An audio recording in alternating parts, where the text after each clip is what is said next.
Welcome to this pre-op video guide on your upcoming hemorrhoid surgery. My name is Becca, and I'm one of the registered nurses here at UCSF Colorectal Surgery.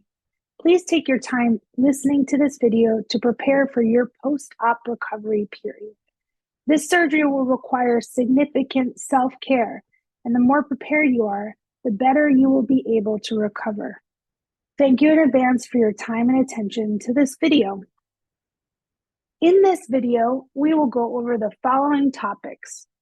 Should I have hemorrhoid surgery? How do I prepare for an exam under anesthesia?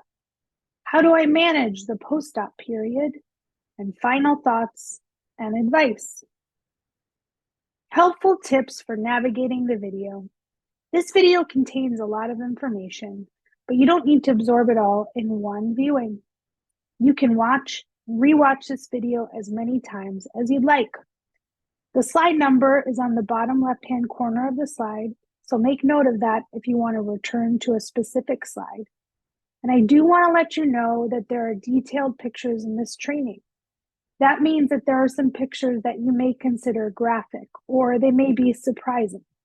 But we've made a decision to include them to make sure that you're prepared for what will happen. We just want you to know ahead of time so you're not too surprised. Before we go forward, we want to take a pause and have you ask yourself, should you have hemorrhoid surgery? By the time you've arrived at this point, we know you've met with our team multiple times. This is one last stop to discuss whether you think you should embark on hemorrhoid surgery. It is very important that you have realistic expectations prior to proceeding. Hemorrhoid surgery is recommended if you would like it and if you have excellent bowel habits already. You're dedicated to taking a fiber supplement daily and a stool softener if you need it. You drink sufficient water every day and you eat a healthy, high-fiber diet. You do not sit for longer than 5 minutes on the toilet, and you never strain. Your stools are predictable and easy to pass without episodes of constipation or loose and urgent stools. If you have pelvic floor problems, you've worked on them already with a physical therapist. You're able to take 1 to 2 weeks off of work, and you understand that you will absolutely have pain after the surgery, as well as understanding that you may still have residual hemorrhoid issues. Remember, it isn't anatomically possible to remove all of the hemorrhoid tissue in the anal canal, or is it safe? So very often people do continue to have some residual hemorrhoid issues. Let's take a moment and review who should not have hemorrhoid surgery. Hemorrhoid surgery is not recommended if you are still struggling to improve or regulate your bowel habits. You should instead increase your efforts for 3 to 6 months to improve your bowel habits to see what happens with the hemorrhoids prior to proceeding with any surgery.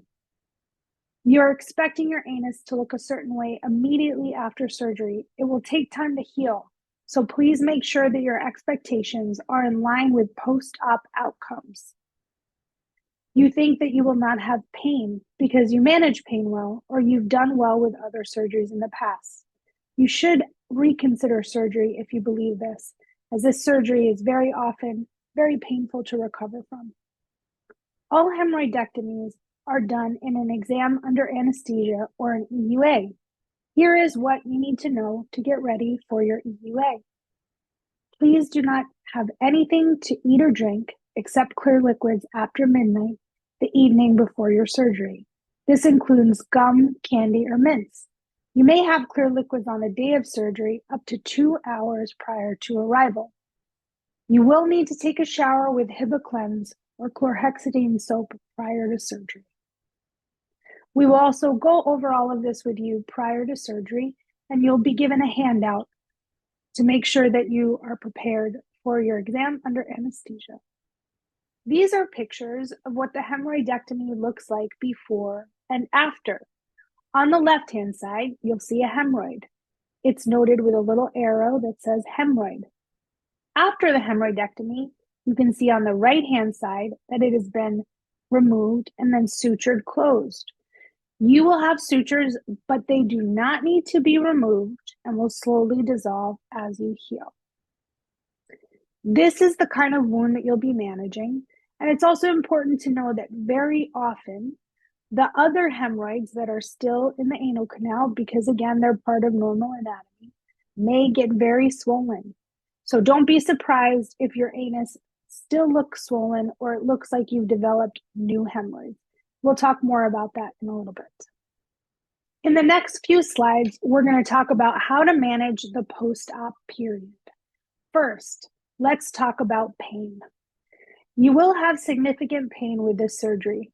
The hemorrhoid bed is rich with sensory nerves and capillaries that will swell in response to the surgery. This swelling and the wound will cause pain.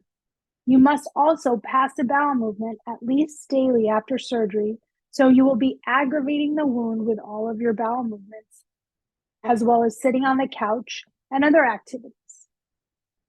The pain will be most intense for the first week and then will slowly improve over the next 3 to 4 weeks. Opioids and narcotics are not good medications to treat this kind of pain. They also cause constipation, which increases the pain significantly. We do not use narcotics to manage this kind of pain after a hemorrhoidectomy. The best medicine is Tylenol and ibuprofen. We recommend 1,000 milligrams of Tylenol with 400 milligrams of ibuprofen 3 times per day with food. The absolute best pain reliever, especially in the first week, is a warm bath as frequently as you can manage. You will need a minimum of 2 warm baths for 10 minutes daily for the first week, and then as frequently as you can for the next 3 to 4 weeks. Warm baths help drain the tissues of the material that causes swelling and speeds up the healing process. So the more committed you are to taking warm baths, the faster that you're going to heal and the better that you're going to manage your pain. If you don't have a bathtub, you can purchase a sitz bath, but keep in mind that a sitz bath is going to be less effective in the healing for a hemorrhoidectomy than a warm bath, than a regular bathtub. So you definitely want to choose the regular bathtub if you have the option. If you don't have the option, then a sitz bath is a decent replacement. Now let's talk about swelling. You may be having this surgery to reduce the swelling of your hemorrhoid, and often patients feel frustrated after surgery because they have even more swelling. This is normal. You cannot remove parts of the hemorrhoid column without causing swelling in the other parts of the hemorrhoid column. Please be patient and know that within about 3 to 4 weeks after surgery, you will be able to fully evaluate how the surgery has worked and how successful the surgery has been. For the swelling, the fastest way to heal is again warm baths. The more warm baths you do, the better you will heal. Now let's talk about bleeding. You will likely have some bleeding, especially with bowel movements. This is normal because to remove the bothersome hemorrhoids, your surgeon has created a wound bed that will bleed. Again, this will all resolve within 3 to 4 weeks after surgery. Let's talk about bowel movements. Many patients think avoiding having a stool or being on a liquid diet is a good idea right after surgery. We understand this, but trust us, constipation will make all of this worse, much, much worse. You should plan on taking Miralax daily right after surgery to help pass an easy, soft stool. We do recommend Miralax rather than something like Senna or Dulcolax because it is more gentle. You should also continue to eat a normal diet and not try to reduce your stool burden by avoiding food. Now we'll go through a number of other issues that come up commonly after the hemorrhoid surgery. Let's talk about activities. Most patients don't feel they can get back to exercise or regular activities for at least 2 weeks after surgery. You will be able to prepare your food, of course, take showers and baths, and care for yourself. But most people will need some downtime from regular activities as they heal. There are no limits, though, and you can really do whatever feels good for you. Let's talk about time off of work. We will give you 1 week off of work. and you can talk to your surgeon's team to get that paperwork completed if you need it. Let's talk about sutures. As you may remember from the picture, you will have some thin white sutures in your wound bed that will dissolve on their own. They do not need to be removed. And don't worry if you see them when you wipe or if you see them in your bath. Let's talk about risk of infection. There's almost no risk of infection after a hemorrhoidectomy. Even though you have a wound and are passing stool, infection really is very rare. As long as you're doing warm baths regularly, you should not anticipate any issues with infection. And in terms of follow-up, you will have an in-person visit about 3 to 4 weeks post-op. If you prefer a video visit, that's also fine. Finally, are there any red flags after a hemorrhoidectomy? If you have any of these symptoms, we want you to call us at 415-885-3606. If you have a fever, 101.5 or higher, and chills, if you're passing numerous blood clots and develop brisk bleeding, which means the bleeding doesn't stop, if you have any issues urinating, if you can't pee, or you have what we call urinary retention, and finally, if you are unable to have a bowel movement after taking 4 doses of Miralax in 48 hours, then you should definitely give us a call. Thank you for reviewing this short video. We are dedicated to helping you deal with your hemorrhoids, but it is very important for you to understand what you're getting into.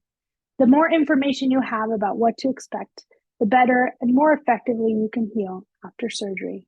Thank you for your time.